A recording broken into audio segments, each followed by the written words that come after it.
Well, we're back on the dozer today, and I went ahead and jacked the back of it up and got some jack stands under it, and then I used the blade and picked the front up and slid some stands under it too, and I went ahead and pulled the relief plug for the tensioner.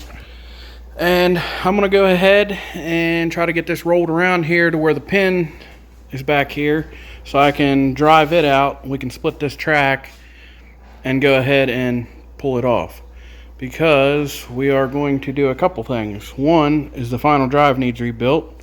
Two, the tensioner needs rebuilt.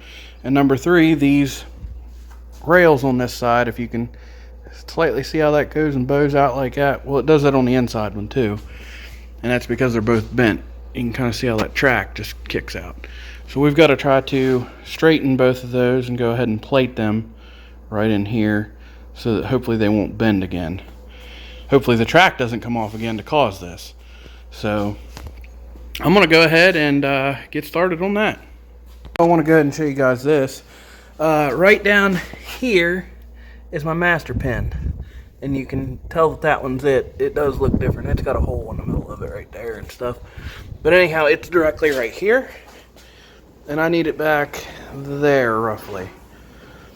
So the easiest thing is going to be is to start the dozer up and just go ahead and put it in gear and track it back there. I don't know. I'm probably going to spray paint that track so that I know where I need to be with it. So I'm going to get started on that then.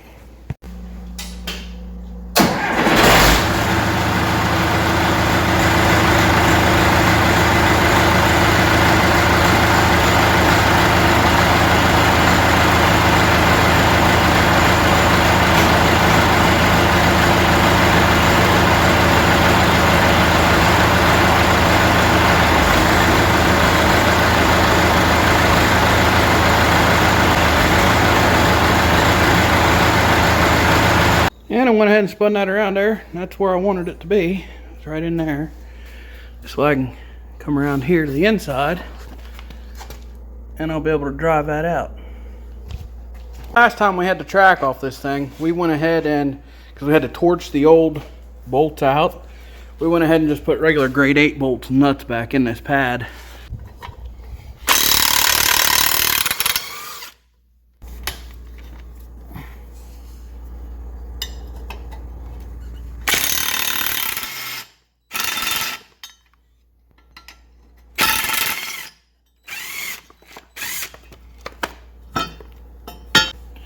Well, there's the track pad off, and right here's that pin we need to get to.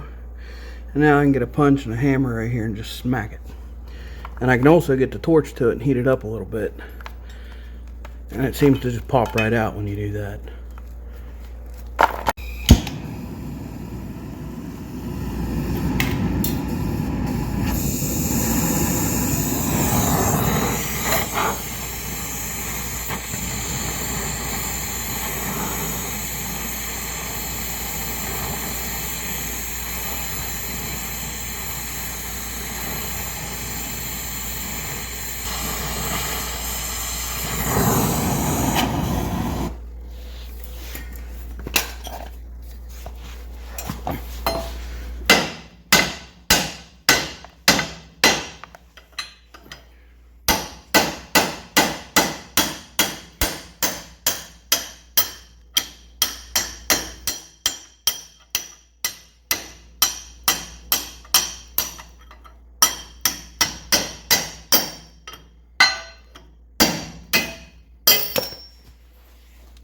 There she be. She's out there. So the last time we did this, I used the buggy, but I'm going to try the four-wheeler this time. It might have enough ass to do this. Alright, so I just went ahead and stuck this pry bar in there and popped this up and got it to fall down in there and collapse a little bit. I'll pull the four-wheeler ahead some, pull some of that tension out, and see if I can't pop this one off there and get that to come out.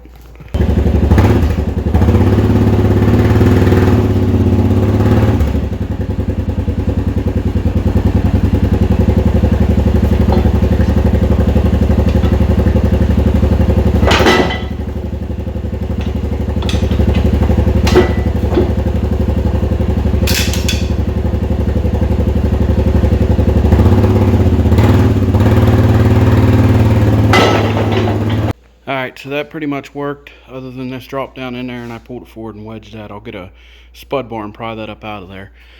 But that should be good enough. I got the track off the top. I'll be able to pull this off and still work with this stuff and get the final drives off because I have it up off of the track far enough. See, there's a gap in there. So, I'm gonna get that flipped out and then figure out what I'm gonna do from there. Next, I'm going to loosen up these bolts, take some pressure off that plate, and then I gotta take 1, 2, 3, and 4 bolts out, and then I'll be able to slide the front idler clear off. So that's what I'm gonna work on now. Whenever I took those bolts out, the spindle or whatever kicked sideways, and I was like, why is that? I thought maybe there was dirt piled up in here prying it over. So I dug all the dirt out, cleaned this up, and this is what I found. This is bent and cracked right here. So I went ahead and got that front idler off, and I'm looking at this, and in the book it's showing you can just pull this out of here, but that thing is seized in there. I don't know. I'm gonna beat on it with a hammer and I don't know, yank on it and pry on it or something and see if I can't get this to move forward. If anything, I'll weld a plate here so where I can smack it with a hammer. Maybe I can get it to move that away. But I got to get that out of there, because if I can get that out of there, then I can just replace this piece and that won't be too hateful. So this came off. This piece is solid. This piece back here is nothing more than a piece of pipe, clear full of dirt. I don't know how in the heck I'm going to get it out of there. I got the pipe wrench on, a 24-inch pipe wrench. I can do it to 36-inch. I don't think it's going to make much difference. I don't know. I don't know how I'm going to get it out of there, because it sits inside of this piece here. So I managed to get that piece out of there by heating the heck out of that with a torch, beating on that pipe piece with a hammer, and twisting it with a pipe wrench at the same time. And finally got it to twist and come loose and pull out.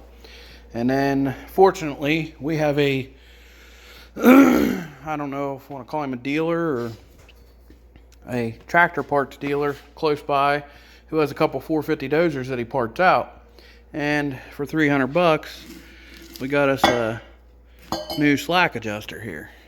Well, as new as it's going to get, because I'm not paying almost $1,000 for a new one. So now that that part's taken care of, now it's time to get these rails straightened out. Let's see if I can get a good angle of this. I don't know how good you can see that those are kicked out there at the end. But so my thoughts on this are, because the whole dozer's sitting on jack stands right now. So if I can, I'll start the dozer up and pick the blade up far enough that this frame for the blade comes up past that, and then I think I'm going to angle my blade all the way back, and then I will hook a come along or chain falls from this side to the blade over there, and then heat the heck out of that right in there with a torch and crank some tension on it and see if I can't get something to give. And if I can get that one straight, then I can do the same thing to the outside one. And once those are straightened, I'll probably plate them so that hopefully they can't give out again, or at least not as easy. So I got the blade picked up. I got it angled all the way down on this corner, and I got it twisted back. So that should give me a good pull point. And if I can get to come along, all I gotta do is hook it onto those. That'd be great. And I should be able to reach around, and this should hook right on here pretty easy. If not, I can always weld something on or put a clamp on it. Actually, there's a couple bolt holes even I could maybe put something to. So I put the Red Devil in there, and I put my big pipe on it, and I cranked that thing down, and I got some pressure on that, and I can actually see it's pulling it back straight. So now I'm going to heat it with the torch while it's got all that pressure, and hopefully put some relief in it. I'm going to save you guys the pain of watching all that, so I'll just do it and you can see what I come up with. Well, that took me close to an hour by myself to come along and heat, but I got that one straightened back out. Now to do the outside one. And I had to switch out a tank of oxygen in the midst of that. And the other tank of oxygen I got was about 1/8 of a tank. So it's probably going to run out soon too.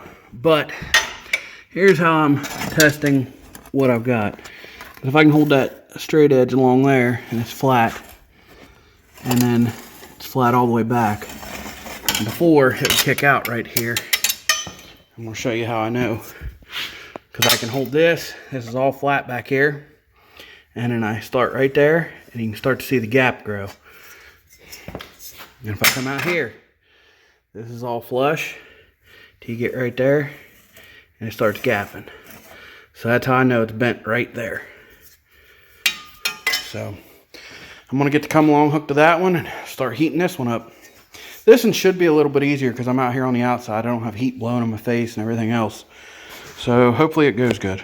To just show you this is just with the come along hook to it. And I've cranked on it. I haven't put no heat to it yet. And it's pulled this one in a little bit straighter. So I'm gonna put a little heat to that, give it another crank, probably let it off, and that'll probably be good because it's almost straight right there. But I can guarantee it'll spring right back if I take that come along off there now. But a little bit of a gap, not a hateful one. It was pushing a 1/2 inch before. So all right, I'm gonna put the heat to it. There it is, straightened out. Whew, man, I'm sweating like crazy holding that freaking torch. You can see where I heated it up real good right there. Got it bent. So now I'm gonna go cut me some plates in the bandsaw probably, because I'm gonna plate over that, so this way hopefully that strengthens it and it can't pop back out, or at least not as easy.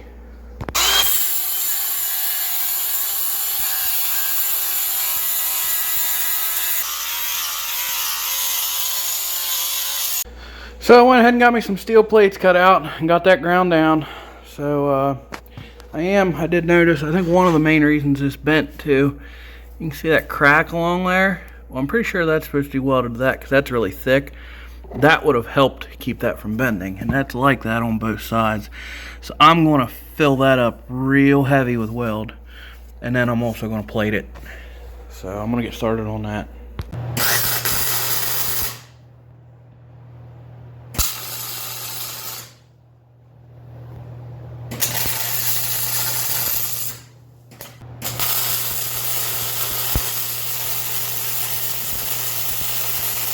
Didn't turn out too bad. For some reason I lost MIG gas there for a second. I'll grind that back down and re-weld that, but that turned out real good. It's laying in there nice. Got her up nice and hot. Same thing with the edges. So that ought to do pretty good. I'm gonna go ahead and finish welding all this in. Be done with this. There we go. I got her all patched up there. Plated. That ought to hold her. Better than she was.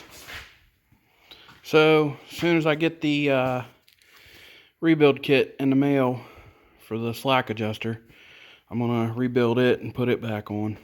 And we're back on the dozer today. We went ahead and got this slack adjuster right here, and I got a couple seal kits. I know I needed this seal for sure, but I'm not 100% about those seals in there, so I went ahead and ordered both of them because they were cheap enough.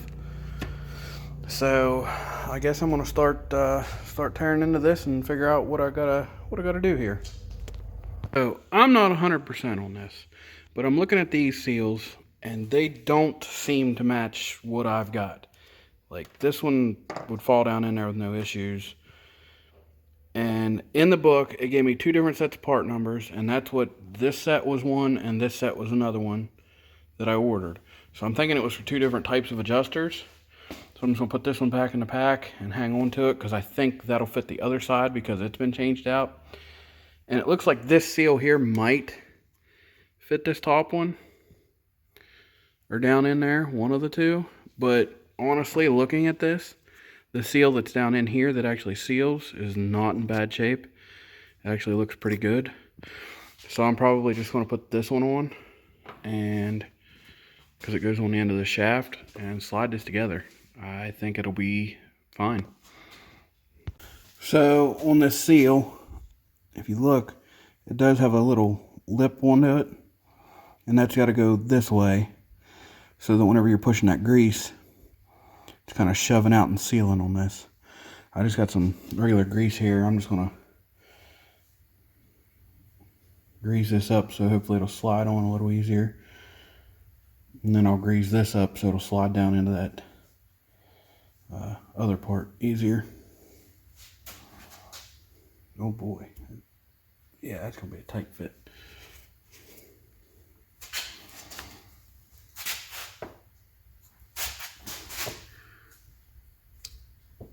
Ooh.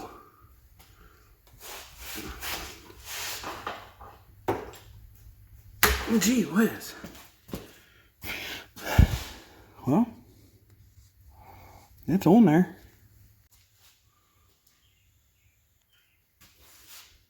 What I'm going to do, just to be sure that I don't have much air in here, if any, I'm going to pull this out and I'm going to shoot a bunch of grease down in here, and then I'm going to shove this on and hopefully push some of that out, and then I'll screw that grease fitting back down in there, and this way that'll be good and air free, or at least it should in theory. I went ahead and pulled that fitting. I pumped some grease down in there.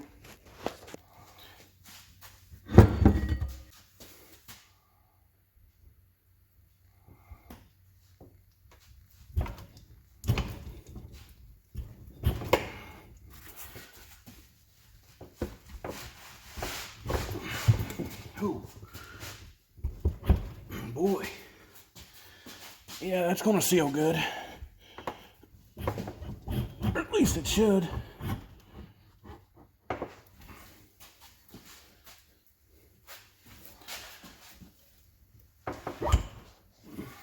There we go. That's perfect. It just squeezed a wee little bit of grease up in there. That's what I wanted. So that should have shoved all the air out. We should be all right with that. I'm gonna put that grease fitting in there and I'll shove it back in the dozer.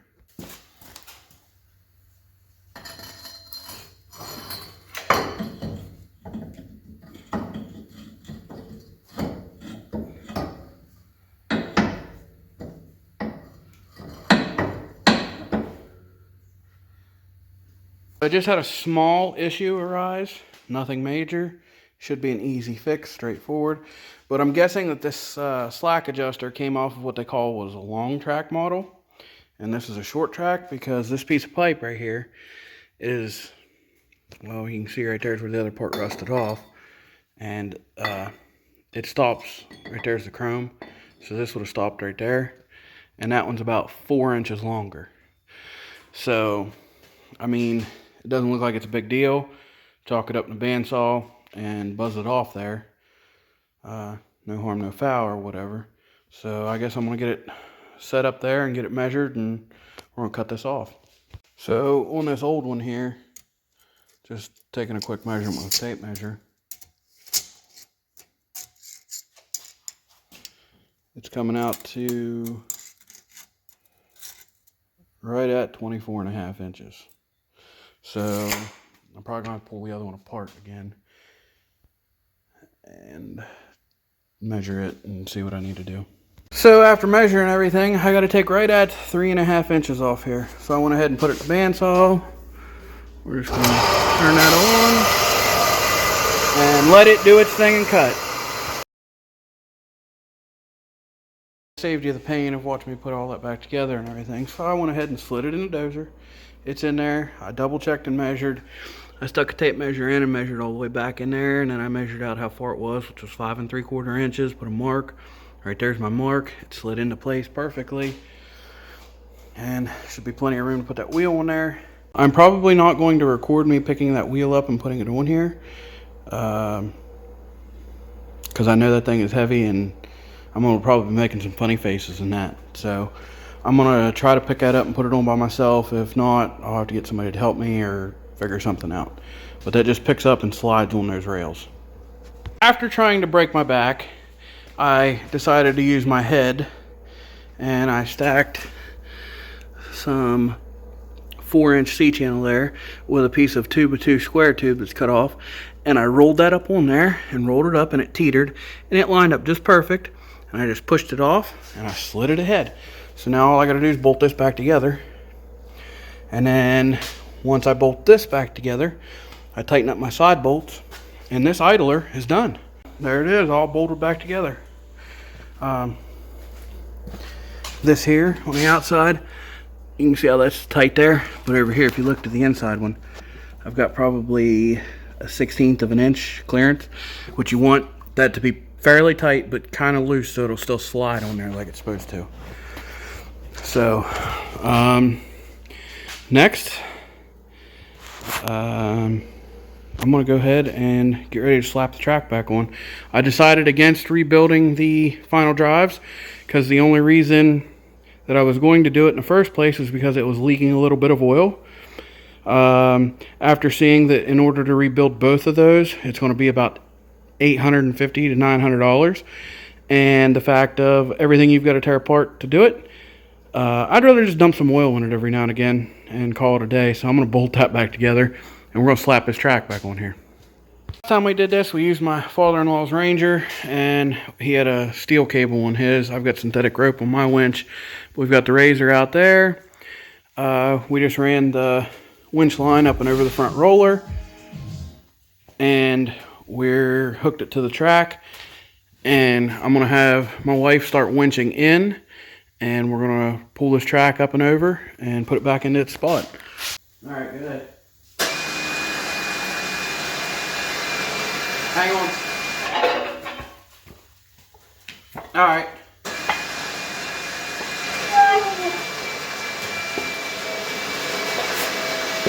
Hold up. All right.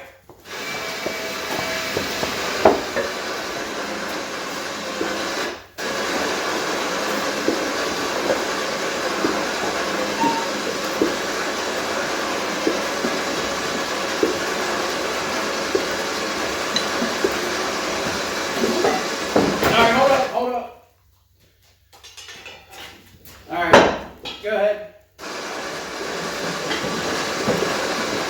Hold on. All right, go ahead. Oh. Well, there you have it. That's how I put the track back on. I still got to drive the pin in it and everything, but I just ran the winch cable up and over and used the rollers. I shoved a pry bar right here in the front of the sprocket to pick up so that it would glide across there, and I put it right back to where I took it apart at. So I'm going to pick that up a little bit and drive my pin back in, and then all I got to do is pump grease into it and tension that track back up, and that part's done. So putting this pin in should be fairly straightforward and simple. I'm just going to slide the pry bar underneath this track pad, pick up on it a little bit, and there's the hole lining up.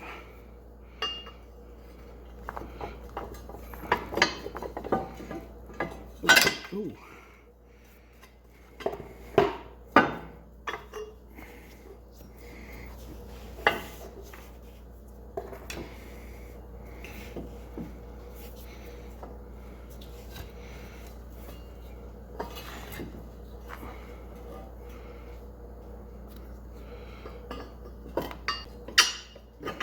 There it goes.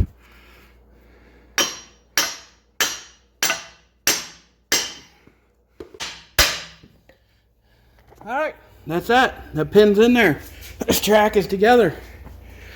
I'm going to pump some grease in it, get it tensioned up, and then I'll probably spin this around and put that track pad on it later. Well, now we're going to pump it up and get the slack out of it.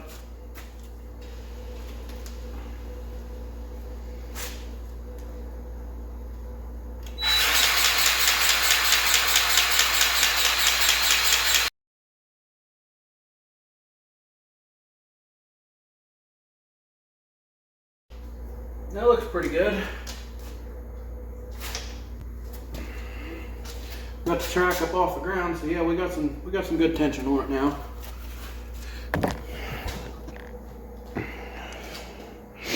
That ought to work. So I'm gonna start this thing up, put it in gear, spin that pad up top so it's real easy for me to get to and put on. And while I'm doing that, I'm gonna go ahead and pick the front up so I can get it off those stands. And whenever I let it back down, I'll put the blade up on stand so I can slide under and finish putting on my skid plate. There we are, we got her sitting on the ground, we got the blade chalked up. And I'm gonna go ahead and bolt this pad back in here.